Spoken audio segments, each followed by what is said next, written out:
नमस्कार मित्रांनो, लाडकी बहीण योजना याच्यामध्ये सगळ्यांना प्रश्न पडत आहे की आमचं स्टेटस हे पेंडिंग टू सबमिटेड आहे, तर याचं आता पुढे काय होणार, किंवा आमचं अप्रूव्ड आहे तर याचं पुढे काय होणार, ही या व्हिडिओमध्ये मी संपूर्ण सांगणार आहे की स्टेटस वाईज तुमचं जो काही स्टेटस असेल, आता रिव्ह्यू मध्ये असेल किंवा तो डिसअप्रूव्ड झालेला असेल, तर त्याचं आता पुढे काय होणार आणि तुम्हाला काय करायचं जेणेकरून तुम्हाला त्याचे पैसे मिळतील. 3,000 रुपये तुम्हाला पहिला हप्ता मिळेल. याच्यासाठी तुम्हाला काय दक्षता घ्यायची आहे याच्याबद्दल मी आज तुम्हाला संपूर्ण माहिती सांगणार आहे. तर व्हिडिओला शेवटपर्यंत नक्की बघा आणि माझ्या चॅनलमध्ये जर नवीन असाल तर पहिल्यांदा सबस्क्राईब करून ठेवा आणि बेल आयकॉनचं चिन्ह आहे तिथं बटन दाबा, म्हणजे तुम्हाला मी जसा व्हिडिओ टाकेल तसा तुमच्यापर्यंत लवकरात लवकर पोहोचेल. तर चला सुरुवात करूया कुठलाही उशीर न करता. हे बघा, तुम्हाला सगळ्यांना माहिती आहे लाडकी बहीण योजना तुम्ही फॉर्म भरताय त्यासाठी काय करता, तुम्ही ऍप्लिकेशन ओपन करताय. ऍप्लिकेशन ओपन करल्यानंतर लॉग इन करताय. आता तुम्हाला सगळ्यात मोठा मेजर इश्यू सांगतो की सध्या काय होतंय, ऍप्लिकेशन हे अपडेट मध्ये जात आहे. अपडेट मध्ये असल्यामुळं खूप जणांचं लॉग इन होत नाही. मी आज दिवसभरात पण खूप प्रयत्न केले पण लॉग इन काय होत नाहीये. तर तुम्ही टेन्शन घेऊ नका, सगळ्यांचं लॉग इन होणार आहे आणि सगळे पात्र म्हणजे काही त्यांची काही जे काही त्यांचा डेटा वगैरे आहे तो तिथे भेटणार आहे त्यांना. कारण काल प्रॉब्लेम होत होते की त्यांचे जो काही फॉर्म आहेत त्यांचे फॉर्म डायरेक्ट गायब होत होते.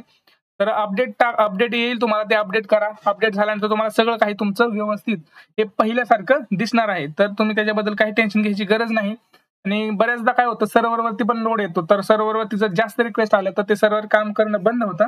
तर ते टेन्शन घ्यायची काही गरज नाही. लॉग इन करायचंय, ओटीपी टाकल्यानंतर तुम्हाला तुमचा केलेले अर्ज याच्यावर यायचंय. कारण काय होतं, तुम्हाला तुमचा स्टेटस पाहायचा आहे. पहिलं लक्षात ठेवायचं, केलेले अर्ज आहे ना त्याच्यावर यायचं आणि तुमचं जे काही स्टेटस आहे आता आय चिन्ह होते. आता पहिलं मी तुम्हाला माहिती सांगतो, इन पेंडिंग टू सबमिटेड कधी येतं, SMS व्हेरिफिकेशन डन कधी येतं, किंवा एडिट फॉर्म कधी येतो, ह्याच्याबद्दल आपण सध्या जाणून घेऊया.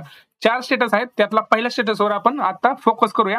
पुढचे तीन जे स्टेटस आहेत ते मी व्हिडिओमध्ये सांगणार आहे, तर व्हिडिओला शेवटपर्यंत नक्की बघा. हे बघा, मुख्यमंत्री माझी लाडकी बहीण योजना इन पेंडिंग टू सबमिटेड, हे निळ्या पट्टी जे तुम्हाला दिसत आहे ना, हे तुम्ही जेव्हा पहिल्यांदा फॉर्म सबमिट करता, तुम्ही पहिल्यांदा फॉर्म भरला, ऑनलाईन फॉर्म तुम्ही ज्यावेळेस पहिल्यांदा भरता त्यावेळेस तो पहिल्यांदा सबमिटेड जेव्हा होतो तेव्हा त्याला इन पेंडिंग टू सबमिटेड म्हणतात. तर आता याचा अर्थ काय, तर याचा अर्थ असा झाला की आता तुम्हाला काय करायचंय की तुमचा जो फॉर्म आहे तो आता पहिल्या स्टेपला आहे, तो काही अजून पुढे फायनलला गेला नाही.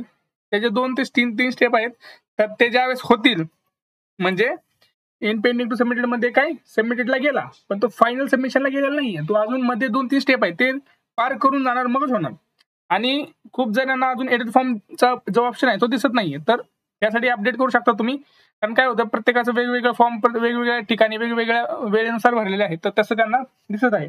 तर ज्या एडिट फॉर्मवर क्लिक करायची गरज कधी आहे मित्रांनो, तुम्हाला सांगतो. कारण काय होतं, विनाकारण आपण कुणाचंही ऐकून एडिट फॉर्म करतो, काही गरज नाही. जर तुमची माहिती अचूक असेल, तुम्हाला माहिती आहे की माझी माहिती संपूर्ण बरोबर आहे, तर काहीही गरज नाही त्याला एडिट करायची.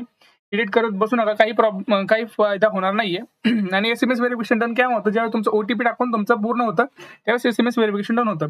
आता खूप जण मला म्हणतात की SMS नॉट व्हेरिफिकेशन डन आलेलं आहे, नॉट व्हेरीफाईड म्हणजे रेड मध्ये आलं, जिथं ग्रीन दिसतं ना तिथं रेड आहे. तर आमचं काय होईल, तुमचाही फॉर्म पात्र केला जाईल. कारण काय होतं, ज्यावेळेस ओटीपी तुम्ही मागता आणि ओटीपी येत नाही तर तो मोबाईल ऍप्लिकेशनचा इश्यू असतो. तर तुमचाही खूप जणांची मी असं बघितलेले आहेत की त्यांचं रेड मध्ये असताना पण त्यांचं पुढच्या स्टेटस मध्ये गेलेलं आहे. तर तुम्ही काही टेन्शन घ्यायची गरज नाही.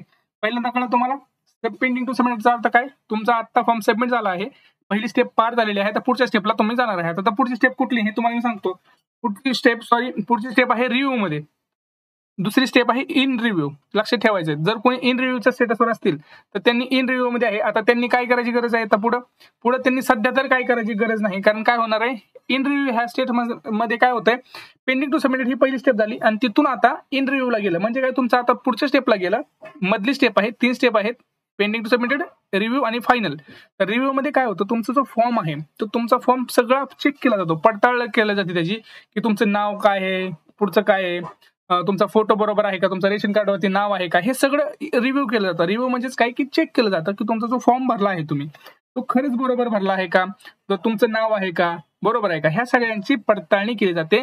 तिथं ऑफिसर्स असतात, त्यांचे हे असतात, लोक असतात, तर ते हे सगळं रिव्ह्यू करत असतात. तर तुम्ही गडबड करू नका. खूप जण मला प्रश्न विचारतात की दादा आमचं पेंडिंग टू सबमिटेड 1 महिना झाला आहे. होईल ते एकदम स्टेटस तुमचं रिव्ह्यू पण होईल आणि एकदम अप्रूव्ड होईल, त्यामुळे काही टेन्शन घ्यायची गरज नाही. तर इन रिव्ह्यू मध्ये तुम्हाला काही करायचं नाही. आता इन रिव्ह्यू मध्ये पण इथं SMS नॉट व्हेरिफिकेशन डन पण येतं रेड मध्ये, तर तरीही टेन्शन घ्यायची काही गरज नाही, हे लक्षात ठेवायचं आहे. आता एक गोष्ट लक्षात ठेवायची आहे, ज्यावेळेस तुम्ही रिव्ह्यू मध्ये असता त्यावेळेस सगळ्यात महत्वाचं म्हणजे काय, तर दोन होणार आहेत गोष्टी इथं. इन रिव्ह्यू मधून तुम्हाला दोन रस्ते मिळणार आहेत. एक तर तुम्ही अप्रूव्ड होणार आहात किंवा दुसरं तुम्ही डिसअप्रूव्ड होणार आहात. पहिलं काय होणार, अप्रूव्ड किंवा डिसअप्रूव्ड. आता एक सगळ्यात लक्षात घ्यायचंय, ज्यावेळेस तुम्ही अप्रूव्ड होता, काय होतं, ज्यावेळेस तुम्ही अप्रूव्ड होता म्हणजे ग्रीन पट्टी येते तुमच्या इथं आणि लिहिलेलं असतं अप्रूव्ड, त्यावेळेस तुम्हाला काही करायची गरज नाही मित्रांनो. आता फक्त तुम्हाला वाट बघायची आहे तुमच्या अकाउंटमध्ये पैसे कधी येतील याचं फक्त. आणि कधी येणार ते पण तुम्हाला सांगितलं, 15 ऑगस्ट 19 ऑगस्टच्या दरम्यान तुम्हाला पहिला हप्ता मिळून जाईल, 3000 रुपयाचा मिळणार आहे. जेव्हाही तुम्ही अप्रूव्ड असं येईल त्यावेळेस तुम्हाला काही टेन्शन घ्यायची गरज नाही. आणि खूप जणांचे फॉर्म आता अप्रूव्ड ही झालेले आहेत, तर ही तुमच्यासाठी आनंदाची बातमी आहे.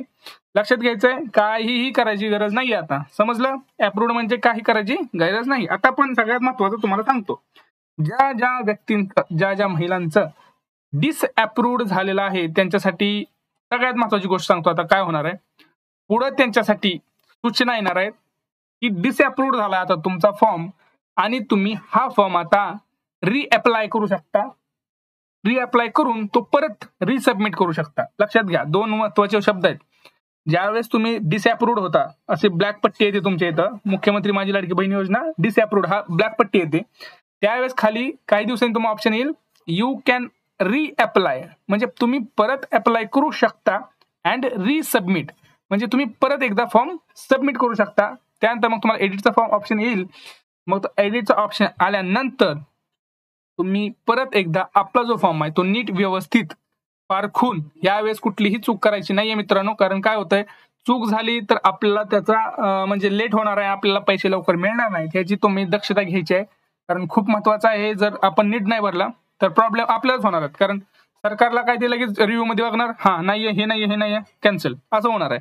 त्यामुळे तुम्ही भरताना फॉर्म नीट भरा. 10 वेळा प्रश्न विचारा कमेंट सेक्शन मध्ये, हे काय, तर ह्याला काय ऑप्शन आहे का, त्याला ऑप्शन आहे, तर हे लक्षात घ्यायचंय. समजलं. प्रॉब्लेम काही असेल तुम्हाला तरी पण तुम्ही कमेंट सेक्शन मध्ये विचारू शकता. आता डिसअप्रूव्डचा अर्थ काय, तर तुम्हाला फॉर्मला परत एकदा अप्लाय करायचं, लक्षात घ्यायचंय, रिसबमिट करायचंय फॉर्म, परत एकदा अप्लाय करायचंय. तुम्ही ह्याचा अर्थ असा नाही की तुम्ही अपात्र झालात, अपात्र नाही, तुम्ही डिसअप्रूव्ड आलात, तुम्ही रिजेक्टेड नाही झाले. रिजेक्टेडचा अर्थ काय, तुम्ही अपात्र झालात. रिजेक्टेड जेव्हा होता त्यावेळेस तुम्ही परत फॉर्म नाही भरू शकत, लक्षात ठेवायचंय, कळलं. आता अपात्र कधी होतो, ज्यावेळेस 2.5 लाखाच्या वगैरे त्यांचे हे असतात त्यावेळेस तुम्ही रिजेक्ट होऊ शकता. लक्षात आलं तुमच्या. डिसअप्रूव्ड म्हणजे काही तुमचं एखादं नाव चुकलं असेल, एखाद्या डॉक्युमेंटवर वेगळं नाव आहे, या डॉक्युमेंटवर वेगळं नाव आहे, मग तुमची बर्थ डेट वेगळी आहे, ते एक वेगळी आहे, तर त्यात असं म्हणणं आहे की एकतर एकच ठेवा पत्ता किंवा एकतर एक बर्थ डेट ठेवा, मगच तुमचं काय ते आम्ही अप्रूव्ह करू. त्याच्यामध्ये मेजर असा इश्यू काही नाहीये, तर काही घाबरून जायची गरज नाही मित्रांनो. सरासर खूप जणांचे आता फॉर्म अप्रूव्ह होत आहेत, कुठलीही टेन्शन घ्यायची गरज नाही, सगळ्यांचे फॉर्म अप्रूव्ह होणार आहेत. थोडंसं पेशन्स ठेवा मित्रांनो. काय होतं, कारण मला सारखं विचारतात की माझा कधी होईल, माझा कधी होईल. थोडंसं अपडेट म्हणजे थोडंसं वेट करायची गरज आहे आपल्याला, कारण यंत्रणेवर ताण असल्यामुळे ते थोडंसं उशीर काम चालतंय.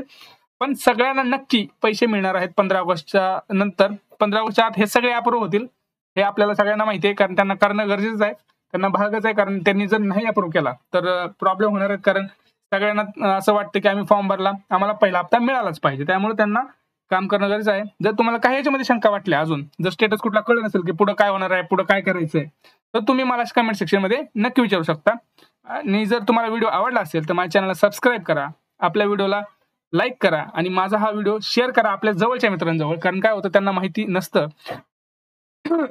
सॉरी, माहिती देणं आपलं काम आहे. चला भेटूया पुढच्या व्हिडिओमध्ये, तोपर्यंत जय महाराज.